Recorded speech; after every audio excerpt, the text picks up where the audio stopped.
આજે મિત્રો હું તમને સમરનું ડ્રિંક બનાવતા શીખવાડું. આપણે એના બધા સમરમાં સોડા પી, અહીંયા છે ને તમારે જો સોડા બનાવતા શીખવાડું. અહીંની પેલા આપણે એક ઓરેન્જનો ટુકડો લેવાનો છે અને થોડાક આઈસના ટુકડા લેવાના છે. બીજું લેવાનું છે ઓરિજિનલ એપ્રોલ બોટલ. જોઈ લેજો મિત્રો, 4 સેલ લેવાના છે. મને ખબર છે માપ, એટલે હું માપીને નથી નાખતો.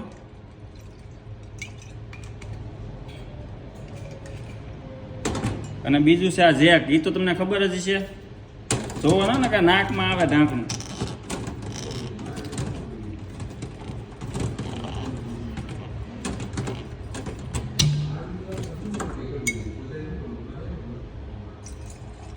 જેટલું એપ્રોલ નાખીએ એટલું જેક નાખવાનું અને થોડુંક ગેસવાળું પાણી લેવાનું છે.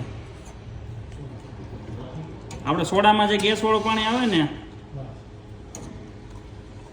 તો આ છે જર્મનીની સમર સોડા.